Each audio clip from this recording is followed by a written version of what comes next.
You could easily spend a lifetime or 100 lifetimes simply observing the flow of goods and services and people from one part of the world to another. We've touched on this in a few recent episodes. One was about global commodity traders. That was episode 633. The other was an interview with a Federal Reserve Bank president about how tariffs will affect the U.S. economy. That was episode 634. Global trade is endlessly fascinating, in part because it is endlessly changing. And one of the most interesting trade sectors at this moment involves not just economics, but politics, cultural identity, and much more. This is a business that usually revolves around some kind of a ball. It's not just about bringing a basketball game. There are longer-term visions and plans. In China, there are thousands, if not hundreds of thousands, if not millions of Premier League soccer fans. It's an opportunity to export America's pastime. Today on Freakonomics Radio, how Gulf state petrodollars are reshaping sports in America and Europe, why China is building soccer stadiums in Ivory Coast, and whether Dubai is ready for baseball. We built this in the middle of the freaking desert. Like, it was all dust and dirt. From dust and dirt to millions and billions, hopefully, at least. That starts now.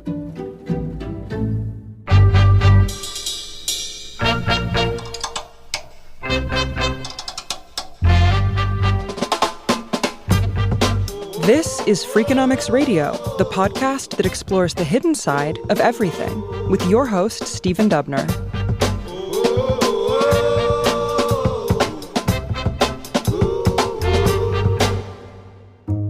Hey, Stephen. Sorry we're late. Dubai traffic is insane. No parking. It was nuts. No worries. I appreciate you making time while you're working in Dubai. When you're back home in the States, where do you live? I live in Cincinnati, Ohio, the birthplace of baseball. Cincinnati did have the first professional baseball team, but it's not really the birthplace of baseball. When you are a sports entrepreneur, like our first guest today, Cash Sheikh, a little hyperbole comes with the territory. Okay, well, I was born and raised in Texas. My mom was born in Pakistan. My dad was born in India, with my mom and dad being star-crossed lovers. I learned a little bit about the division in the region. It's also one of the reasons why I'm passionate about how sport can bring people together. And baseball is my first love. My claim to fame is my state T-ball championship at 5 years old in Houston, Texas. You peaked early? Yeah, I peaked early. I played through high school, and then, I went to school at the University of Texas in Austin. From there, I started my career at Procter & Gamble, 7 years in the United States and then 3 years internationally.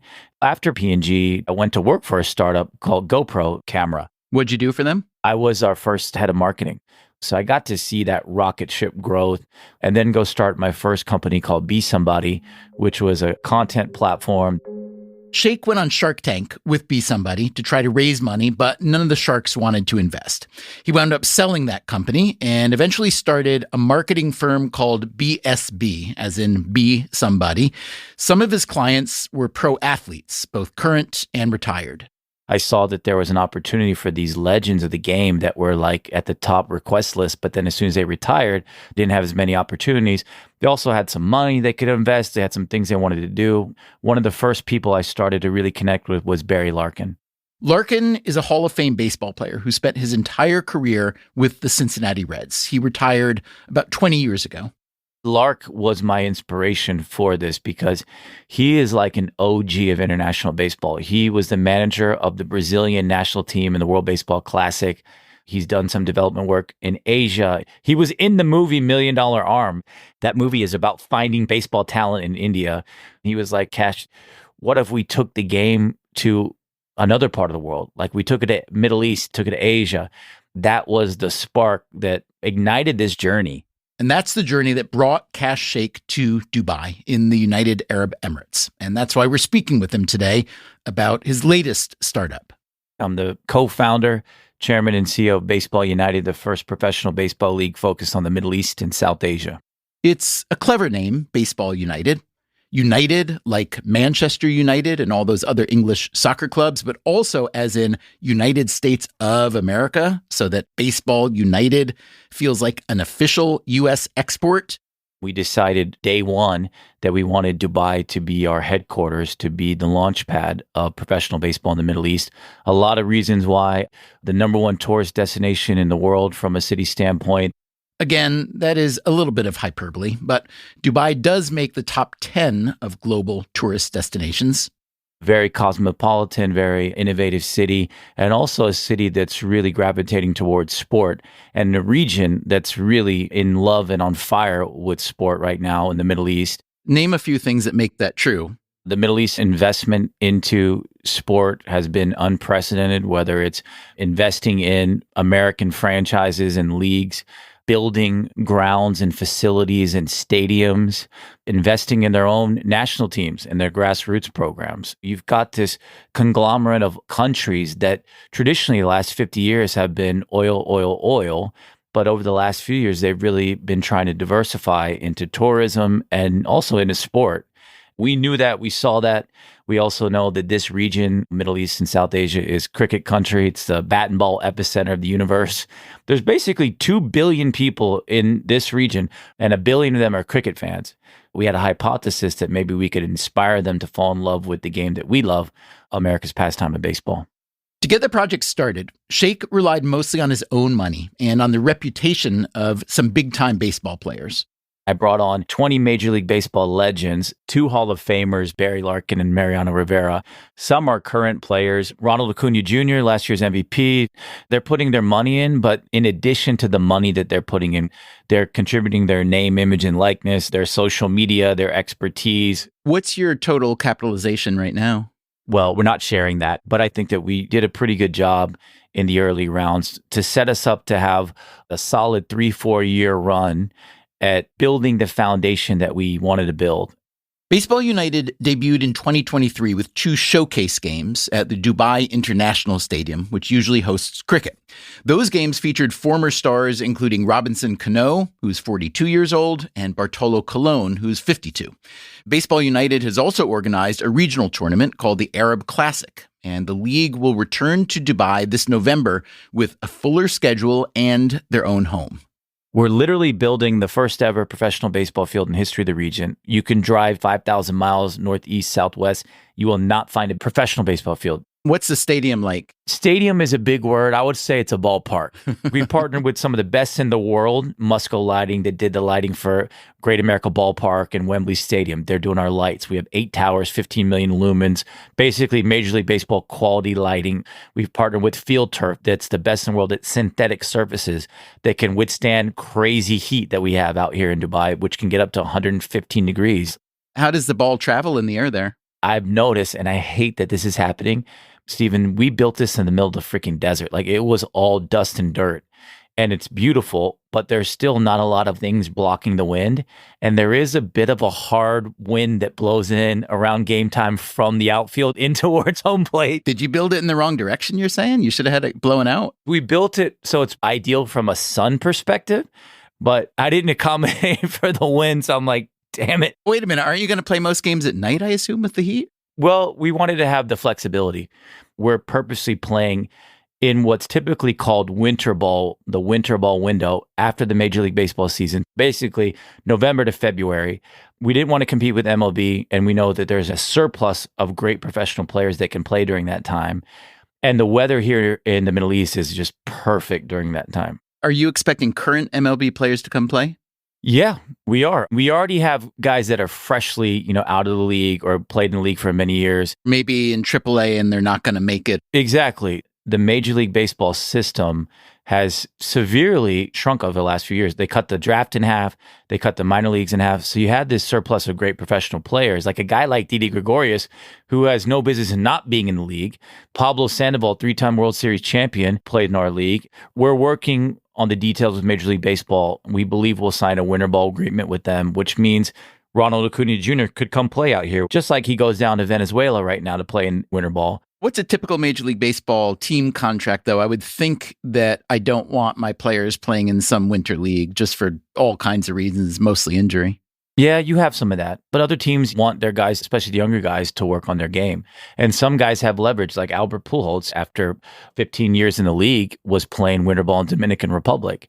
And he probably was making $30 million in the big leagues, but he probably got paid $30,000 for his time in winter ball. So the economics are honestly better from a business standpoint because your benchmarks are versus winter ball, not the big league contracts. If I came over to watch the Baseball United League in Dubai, let's say I'm an American baseball fan, describe the experience. Having a hot dog, drinking a beer, watching baseball has literally never happened here before. Just the guys walking down the aisles saying, "Get your popcorn." Like, nobody has that out here. You have to find hot dogs, I assume. We have to find hot dogs. We just found a partner called Sausage Saloon. Can you sell beer? In the UAE, you can. In Saudi, you can't. At the showcase, we had the first ever Budweiser beer garden. In Dubai, sometimes people see me and they're like, "You're the Budweiser guy." And I'm like, well, no, I'm actually the baseball guy, but Okay. So you're bringing traditional American baseball to a new market. What's the local spin? Like when I walk in, how do I know I'm in Dubai and not at some minor league game in the States? Some of the cultural things on the concession stand menu when you're eating your chicken tikka pizza, and music, the local national anthems, the local singers and performers. We're taking an approach of honor the game and change the game. We have new rules. Like the Moneyball pitch? Our Moneyball is a gold ball that each manager can call into play 3 times a game when his team is up to bat. If the batter hits a home run with the Moneyball, it's double the runs. You had one of those. The baseball gods were kind to us. We call in a Moneyball. None other than Pablo Sandoval hits it over the fence in center field.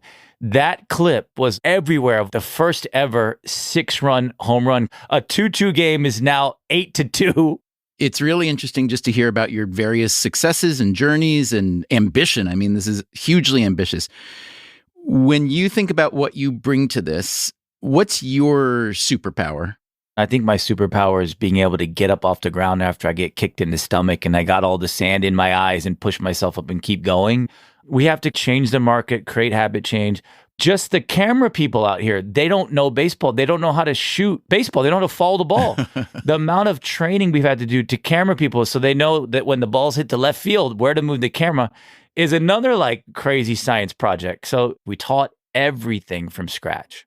If it works, it's really going to be $1 billion conversation. If it doesn't work, we're going to lose many, many, many millions of dollars. And that's just the game that we decided to play.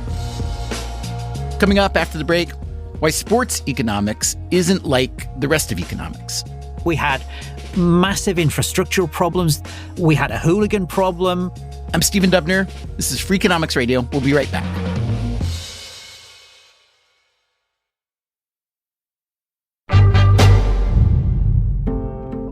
Cash Shake and Baseball United represent a pure business play, an entrepreneur betting big on a new concept in a new market. But he is an outlier. Most of the global expansion in sport spending involves big financial syndicates or even bigger government funds, as in the governments of other countries, which means people aren't just playing games anymore. They're playing politics. There are lines drawn across the world of sport right now. We have the Europeans with their socio-cultural view of the world. We have Americans with their very commercial view of the world. And then we have Gulf investors with their very geopolitical view of the world. So we inevitably see a clash of ideology, a clash of culture, a clash of the kind of outcomes that investing in sport is expected to deliver. That is Simon Chadwick. I am a professor of sport, and my work focuses on what I call the geopolitical economy of sport, which is essentially how geography, politics, and economics intersect with one another and how sport is an outcome of that. How old are you, Simon? I am 60 years old. Can you just talk for a moment about how sport, global sport, the business of sport, whatever you want to call it, has changed since you were a kid? When I was a kid, you didn't get to pick and choose the sports that you watched and when you watched them and where you watched them. My hometown is Middlesbrough, which is a steel town, and the club is Middlesbrough. I remember my father sitting me down in front of a TV screen at a particular time of the day, and we watched a game. There were no other opportunities. There was no streaming. It was quite difficult to get branded merchandise. And so it was about community and family. Any sense that money or geopolitics would shape what happens in sport were non-existent. What we now see is a commercial revolution taking place. There is an increased acceptance amongst fans and others with a stake in sport that if you're going to survive, you've got to make money. If you want to sign the best players, you've got to get the money from somewhere. There's been a lot of money in a lot of sports over the years. Boxing used to be huge money, horse racing. And now some of the big ones are European soccer and American football and basketball. So there's always an ebb and flow. I'd love you to talk for a bit about the overall financialization of sport, how that evolution happened. The way in which I characterize this is really in three periods. You've got the late 19th, early 20th century where European sport in global terms dominated. We see this even now. You think about Switzerland, which for somewhere between 45 and 50 global sports governing bodies is still the home. Whether you're talking about FIFA, the IOC, the FIA, which is the global governing body of motorsport, they were established in Europe by Europeans. At that time, Europeans had this utilitarian notion of sport, which is providing the greatest good for the greatest number.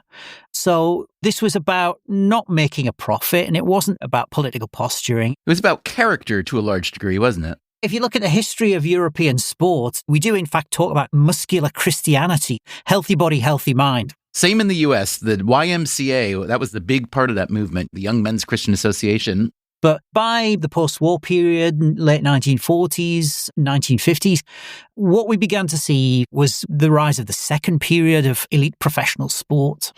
The NBA and American sport more generally is set up on a completely different basis to European sport, where the essence has been much more around strategic development, no state intervention, no subsidies from anyone. You can only spend what you earn. And as we know, the NBA and other sports, American football and the like, became hugely commercially successful.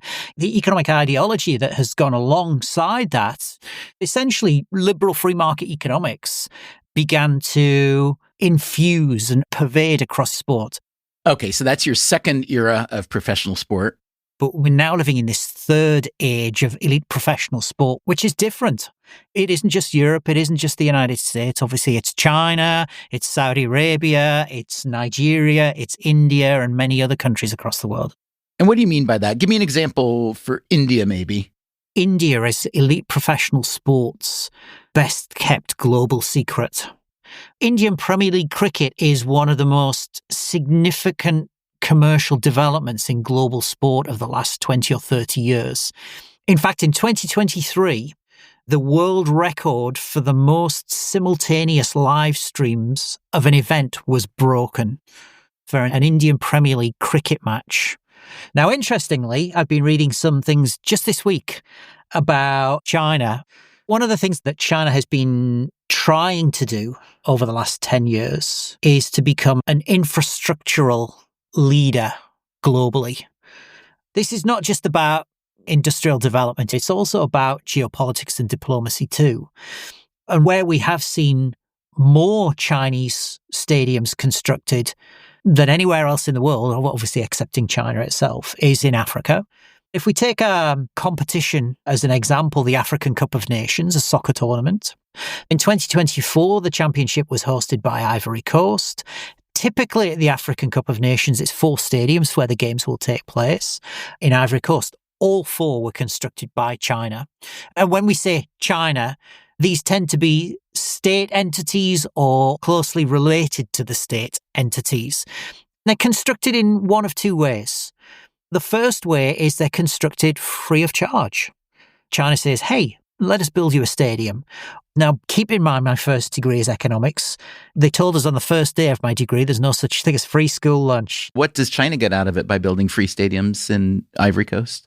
What you typically tend to find is that in conjunction with the agreement to construct this infrastructure is strategic partnerships, strategic trade agreements, whereby China gets preferential access to the raw materials that these countries have. It's oil and gas, but it's also things like lithium, cobalt, manganese, copper. Or they say, we'll build you this stadium, we'll provide you with the finance, soft loans as they're called, at less than market rates. Through this system of soft loans, there is the possibility of default. When you can't pay your loan back, that then gives China considerably more political leverage over these countries.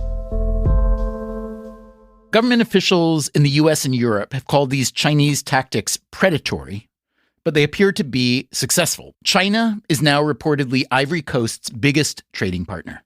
This is no longer sport as a socio-cultural activity. This is not sport anymore as a business activity. This is sport being deployed as a policy instrument for geopolitical purposes. I'm thinking about China, but I'm also thinking about the GCC, the Gulf Cooperation Council, Saudi Arabia, Qatar, United Arab Emirates, Bahrain, Oman, Kuwait. These are countries that are geographically fortunate in the sense that they have huge reserves of oil and gas. But of course, we now live in a world of climate change where people are kicking back against the use of fossil fuels. And so there is a growing risk for these countries. They're very rapidly having to diversify their economies. And one of the ways in which they're doing that is through sport. So that's the first element of this. We know in 2008, Qatar, population 3 million people, decides that it wants to stage the FIFA World Cup. Some people speculate that Qatar bribed its way to winning the right to stage the tournament. My sense, having been around the international soccer scene, having worked with governing bodies, having worked with countries and clubs, is whatever Qatar was doing, everybody else was doing it as well. There are several other countries that have also been embroiled in this big bribery and corruption scandal.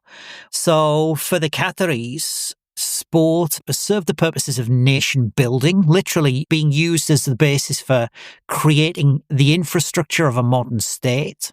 How do you characterize the Saudi investments in sport? We've seen it in English football at Newcastle. We've seen it with the Live Golf Tour, a rival startup to the PGA Tour. We've seen it in all kinds of sports projects all over the world. We've heard Mohammed bin Salman talking about somewhere around 3% of GDP is what Saudi Arabia is looking for its sports economy to grow to. But there are several political dimensions here. These countries have really significant public health issues, high rates of diabetes, high rates of hypertension, heart attacks, strokes. So they need their populations to be more physically active, which of course you can do through sport. At the same time, sport is powerful, it's seductive, it's attractive, it's appealing.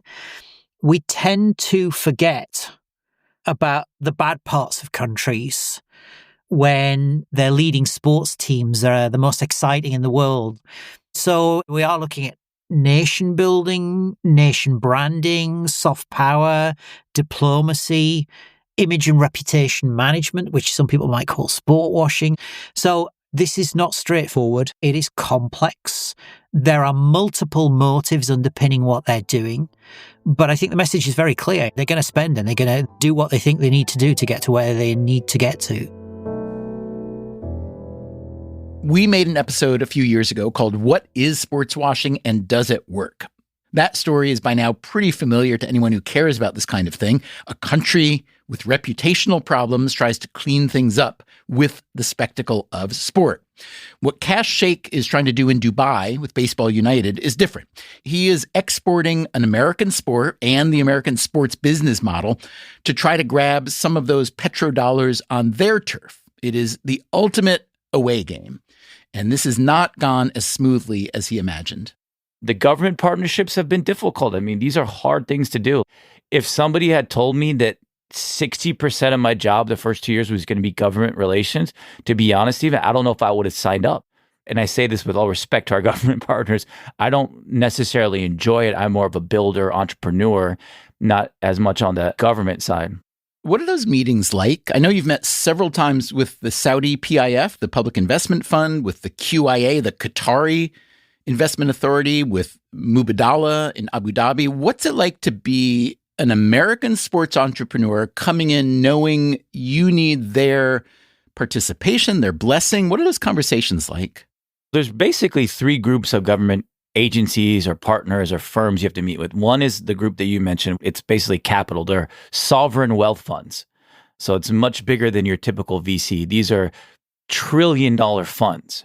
Then you have a group that's basically government leadership, the Department of Tourism, the Sports Council, things like that honestly we don't deal with in the US. For example, in Dubai, we work with the Dubai Sports Council, which is the governing body for anything sport. You can't do anything in sport in this city without getting their sanctions and approval. We also work with the Dubai Department of Economy and Tourism, which is basically the engine to build the Dubai brand. And they need to approve what you do. And then you have the governing bodies of a specific sport. Some countries out here had a baseball federation. India had one, Pakistan had one, Sri Lanka had one, Bangladesh had one, Afghanistan, Nepal, Saudi Arabia had one. I met with every single federation president. In the UAE, there was no baseball federation. So our strategy was, let's go to the Emirates Cricket Board and let's say, hey, you guys own bat and ball in this country. Let's bring baseball underneath you versus us trying to start the federation from scratch. We had to go through hundreds, if not thousands, of rounds of legal and government meetings, policy meetings, approvals on everything. And when you're a startup and you're burning cash every month, that can be a debilitating process. And yet you're still there. Somehow we're still here. I mean, we're losing money right now. You can politely say we're investing it. We're also losing. We're spending a lot more than we're making right now. I believe in what we're doing, obviously. I wouldn't be able to sacrifice as much as I've been able to financially, time away from home. I just had my first baby with my wife. I miss that dude. I want to be around him. So it's a sacrifice, but I do believe we can do it. So, Cash, as I'm sure you know very well, there have been a million startup leagues in the U.S. over the years trying to challenge the NFL, the NBA, et cetera. The vast majority of them just shrivel up and die, and someone winds up losing a boatload of money. In this case, you are the person in position to lose that boatload. So how do you think about your odds of success here? The honest truth is it's a small percentage chance of ultimate success. And I knew that from day one. The worst case scenario is not actually for me to lose all the money that I put in, which would be painful, obviously, but to lose the money of 20 Major League Baseball legends that trusted me to lead this ship. So I don't want to do that. But I believe we can become one of the gold standard professional leagues in this region. We got to win on media rights and broadcast rights. That's the number one thing for us to be successful. On this last point about media rights, Cash Sheikh is undoubtedly correct. From the NFL to the Indian Premier League of cricket to the English Premier League of soccer, the majority of revenues come from media rights. But so far, Baseball United has not been able to get its hands on that big TV money. I thought we would actually have broadcasters fight over this, but they don't want to pay a ton for it right now. Especially in this region, they have a bit more leverage and power, and they're like, you guys are the new league. You got to be out here 3-4 years before you get real money. What if one of the state investors, one of the sovereign wealth funds came to you and said, hey, listen, we believe in the long term of this and we want to invest, and we understand you're just not being offered any significant TV revenue yet. So why don't we manage that? Why don't we invest in that so that it's seen everywhere? Could happen. That could happen tomorrow. That's the crazy part out here. Here in the UAE, you've got Dubai Sports Channel, government owned, and you got Abu Dhabi Sports Channel. So any of that can happen tomorrow. It could happen tomorrow, but Cash Sheikh is fishing in the same pool of money that is already sending billions of sports dollars to Europe and America. City, Manchester City, we are the lads. The fact that Manchester City have been taken over by what is effectively an arm of a nation state means that they are secondary to the ambitions of Abu Dhabi. That is Rory Smith. He covers soccer for The Observer. I have spent now half my life reporting on sport, mainly soccer, in the UK and across Europe and the world.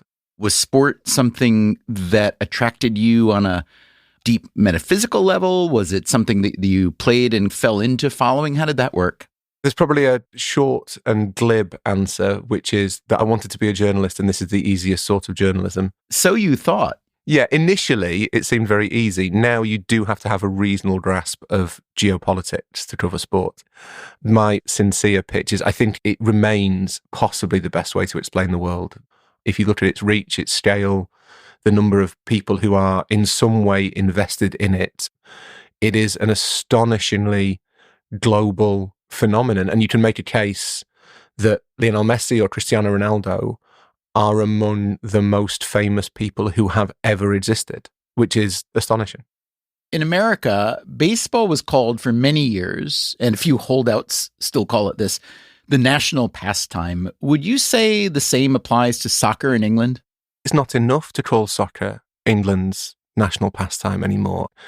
The number of people who, when asked to define themselves, will put the name of their football team first is genuinely astonishing. But I also think there's a more potent impact from it because of the way that society has changed, for better or for worse. A lot of places do feel left behind. If you're London or if you're Manchester, you are in the national consciousness. If you are from Doncaster or you are from Oldham or you are from Rochdale, the one place where your hometown gets its little moment is on the football scores. That to me has always been the most powerful illustration of what football does. But that connection between an English city and their soccer club isn't nearly as strong as it used to be. One big change has been ownership. In 1992, when the English Premier League was launched, 21 of its 22 teams had UK ownership. Today, with just 20 teams in the league, only 4 have majority UK ownership. 10 clubs have American owners, and others are owned by investors from Thailand, Greece, Serbia, China, Saudi Arabia, and perhaps most famously, the United Arab Emirates. Manchester City Football Club, which dates back to the 19th century, is now owned by a holding company called City Football Group, which controls roughly a dozen more soccer clubs around the world, including in Mumbai, Melbourne, Shenzhen, and New York City. The primary owner of City Football Group is Abu Dhabi United, under the auspices of Sheikh Mansour bin Zayed Al Nahyan, who is vice president of the United Arab Emirates. This foreign ownership trend was started in England by a Russian oligarch. Here's Rory Smith again. Chelsea, they were bought out in 2003 by Roman Abramovich, who had made his money in the Wild West years of Russian energy. He arrived completely unannounced and overnight turned it into this remarkable phenomenon that spent amounts in the transfer market we had never heard of, that transformed its team in the course of one summer, that within 2 years was winning the English title. Chelsea supporters were plainly thrilled. What about the supporters of all the other teams? Was there an outcry to say, hey, this is not fair? You can't have some Russian oligarch come in and start spending so much money to make a crappy team good and beat all of us who've been doing things the right way? Were people saying that? You'd like to think so, but not really. Fans have been conditioned for so long to think that the best thing an owner can do is spend a lot of money. The main reaction was, do you think there's a Russian oligarch out there who'd like to buy my team?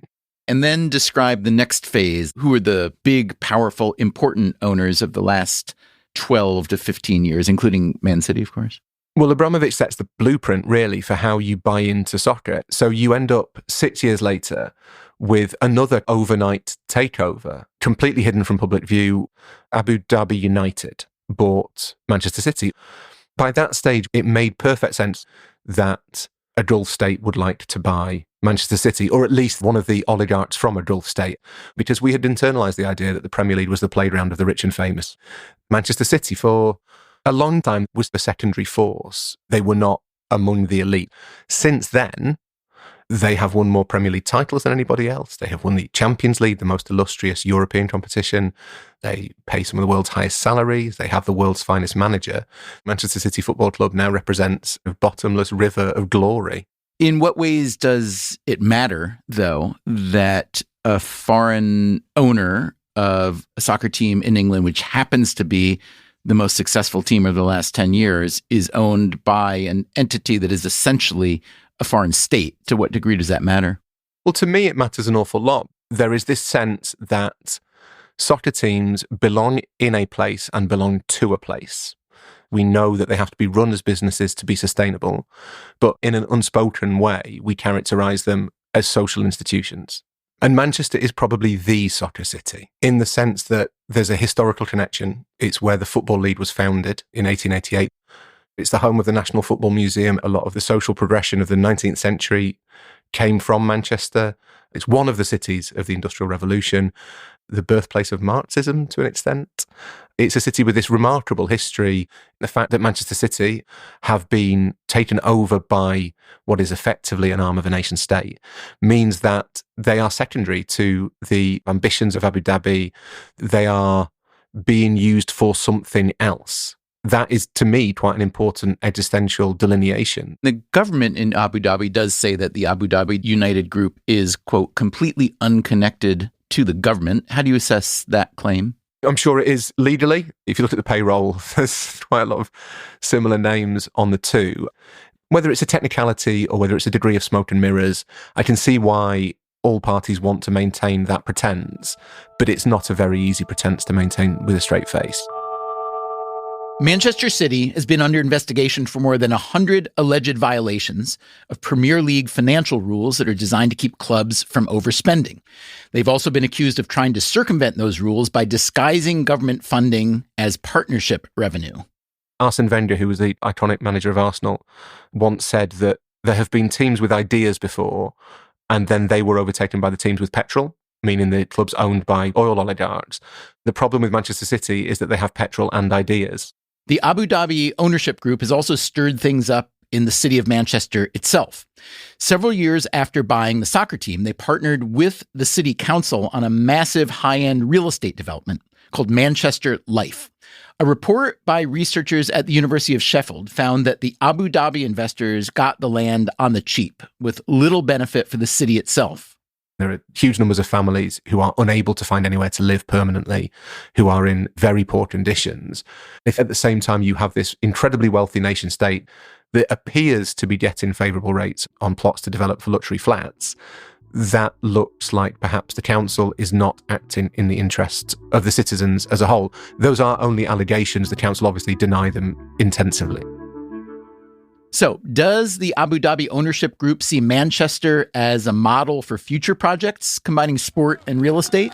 Without further ado, I'd like to welcome the mayor of the city of New York, Mayor Eric Adams. So today, we're breaking ground in Eaton Hyde Park. Our city's soccer stadium will be here on this ground, and NYCFC will call this their home. New York City Football Club was founded in 2013 as a joint venture between the New York Yankees and Manchester City. It is now majority owned by the City Football Group, the same Abu Dhabi entity we've been talking about. The team is expected to move into its new stadium in Queens in 2027. The stadium will be named for Etihad Airways, one of two state-owned airlines in the United Arab Emirates. Mayor Adams has said that the $800 million stadium will be entirely paid for by UAE investors, but a report from the city's independent budget office says that's not the case. The taxpayers will also contribute a lot. Rory Smith again. The New York City experiment, I think, was central to this vision of Abu Dhabi United and this worldwide network of clubs. You can split that group into two. One is teams that have been acquired for sporting reasons. They're the ones in France and Spain and around Europe that might help with the pipeline of players. And then there are trophy purchases getting into a market that they think might be profitable in the future, and that's Australia, India, China, and the United States. Real estate is just one part of the portfolio when you're thinking about the global business of sport. There's also sponsorship and ownership. And in both those areas, the Gulf states are starting to make inroads in the U.S., especially in the NBA. The New York Knicks have a marketing partnership with the Abu Dhabi Department of Culture and Tourism, and the NBA now plays a mid-season tournament called Emirates NBA Cup, sponsored by the other official airline of the UAE.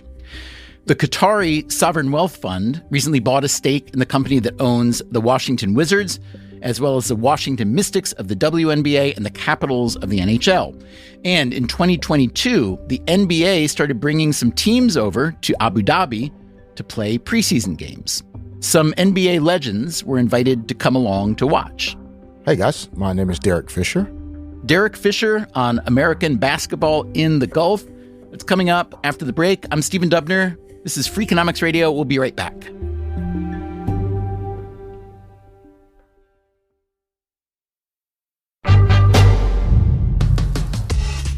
Derek Fisher played 18 seasons in the NBA, winning 5 championships with the Los Angeles Lakers. He retired in 2014 and has since been a head coach for New York Knicks and the LA Sparks of the WNBA. And these days, I am husbanding, I am fathering, coaching some high school basketball and dabbling in some opportunities in terms of strategic advisor and investment situations with some good companies. Do you have any affiliation these days with the NBA itself? I'm not an employee of the NBA, but for the last 2 to 3 years, I've served as one of the senior directors for the basketball portion of the draft combine. And the NBA has these barnstorming trips abroad to grow the game, which is how I ended up in Abu Dhabi. So tell me about that trip to Abu Dhabi. I know you went with your wife. I'd love to hear what the experience was like for you. The experience was amazing. Making the trip, we had some anxiety, never having been to the region. How are they going to treat women? Do women have to bow their heads, look down, not make eye contact? Do you have to wear the traditional garb? But it was a very normal daily experience. In terms of the game and the fans and the people, it was very much like a game at home. Fans with jerseys on of the teams that they love to support.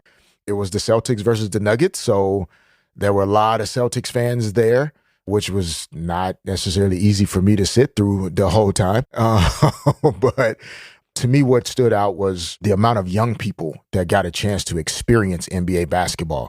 So do you see this as essentially a way for the NBA to grow its business, or do you see it as diplomacy for the U.S., or is it more just cultural exchange? What's the big purpose behind this? It's not just about bringing a basketball game.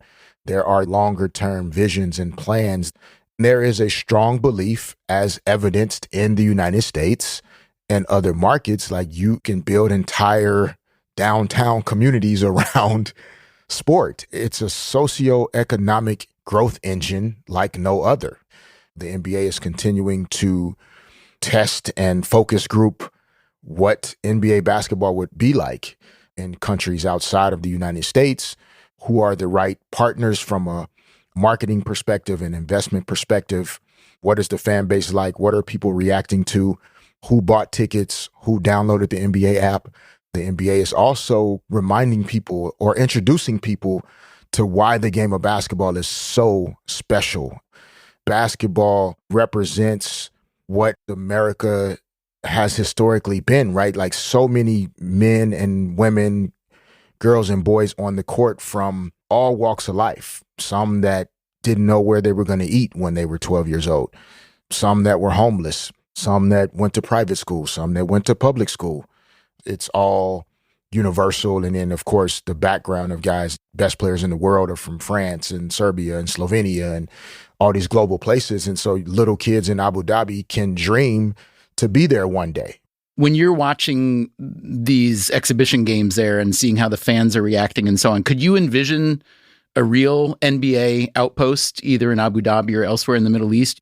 The answer is yes. I just believe it will be important not to build it in a way where it's constantly being compared to the NBA. We don't necessarily need a 20,000 seat arena for an NBA Abu Dhabi, an NBA Africa. Like, create a different experience for fans, create a more intimate environment, be as innovative as possible so the experience is unique, but you still understand it's NBA basketball. There have been many times in history where sports becomes political or intersects with politics.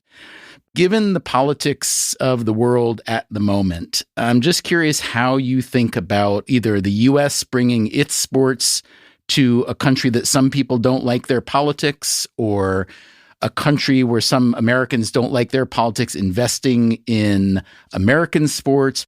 Many athletes long before us sacrificed a lot more than any athlete will ever sacrifice moving forward, literally putting their lives on the line for what they believed in. We have to keep that in mind as athletes in terms of the impact and the influence that we can have in bringing diplomacy and opening people's minds up to seeing people for who they actually are now and not necessarily holding on to what they have been, and even to some degree what their politics are. Because I think in America, we're losing our ability to have that conversation. We used to be able to stand on a higher moral ground in terms of our own leadership and how we managed our politics. There was a diplomacy in how we disagreed with people on the other side. That no longer exists within our own borders.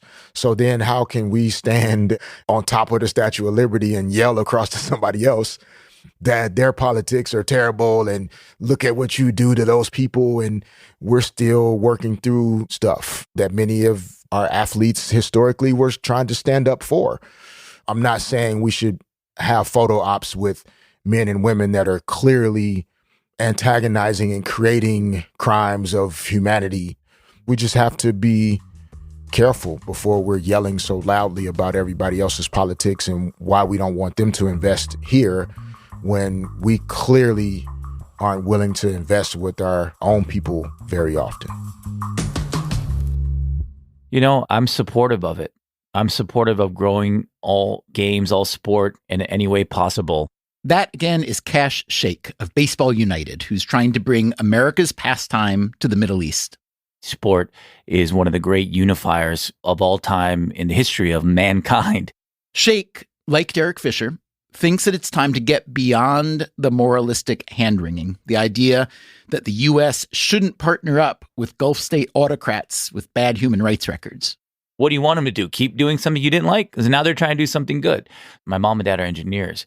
When I was in second and third grade, I lived in Saudi Arabia because my dad worked for Aramco, which is basically the government-owned Saudi oil company. If I compare Saudi Arabia now to what I experienced growing up, it's light years away. Saudi Arabia's changed more in the last 5 years than the previous 500. My mom couldn't drive back then. The role of women was very different in the employment space. There's a lot of different dynamics. Now, if you go to Riyadh or Jeddah, it's a cosmopolitan city. Honestly, most Americans, with all due respect, don't have a full grasp of geography and cultural understanding. If I didn't have Procter & Gamble sending me to 51 countries, I probably wouldn't have either. They want to evolve their cultures in some ways while staying true to their roots, which is always a challenge, whether you're a parent or you're a country. Also, they understand tourism could be a high-value revenue driver. So they're trying to attract people there. Why is Experience Abu Dhabi on NBA jerseys? Why do you see the Emirates brand across tennis and on NBA backboards? Because they're trying to get people to come out and visit. By the way, as of next week, we're selling Baseball United merchandise in Dubai Mall. It's the first time official baseball merch has ever been in Dubai Mall. So if the league doesn't work, we might become a merch brand. Here's another scenario I just want to run past you. A lot of Gulf state investors would like to be more invested in American team sports. That is so far a very narrow path, but it seems like the path is starting to widen a little bit year by year. I wonder what would happen if you, by establishing Baseball United in the Middle East now, and even if it doesn't succeed, I could see that you personally are setting yourself up as a valuable partner for Gulf state investors who want to get more involved in U.S. sports leagues, if that's allowed. Do you see that as a possible role? I think it's a great worst case scenario. Dude, this is my biggest dream. Baseball was always my true love. I used to be 7 years old getting the newspaper. On Sundays, the back sports section would have all the stats from all the teams. I would have my spiral notebook and copy every stat into my spiral. So I know I can lose a ton of money. I know that other people can. But man, we're getting to build a freaking professional baseball league in the Middle East. We get to name the franchises, pick the colors. Like, you can't beat this thing. That, again, was Cash Sheikh of Baseball United. Thanks to him, as well as to Derek Fisher, Rory Smith, Simon Chadwick, and special thanks to George Sweeting for his insights. Let us know what you think about this episode or anything we make. Our email is radio@freakonomics.com. Also, I know a lot of you don't care too much about sports generally, so coming up next week, an episode that is definitely not about sports. Until then, take care of yourself, and if you can, someone else too. Freakonomics Radio is produced by Stitcher and Renbud Radio. You can find our entire archive on any podcast app. Also at Freakonomics.com, where we publish transcripts and show notes. This episode was produced by Leo Sepkowitz. It was mixed by Eleanor Osborne with help from Jeremy Johnston. The Freakonomics Radio Network staff also includes Alina Kuhlman, Augusta Chapman, Dalvin Abuaji, Ellen Frankman, Elsa Hernandez, Gabriel Roth, Greg Rippin, Jasmine Klinger, Morgan Levy, Sarah Lilly, Teo Jacobs, and Zach Lipinski. Our theme song is Mr. Fortune by the Hitchhikers, and our composer is Luis Guerra. As always, thanks for listening. Thatcher had this view that the market should be liberalised, that profit wasn't a bad thing, that business should be released from the constraints of legislation. The other thing is she hated soccer.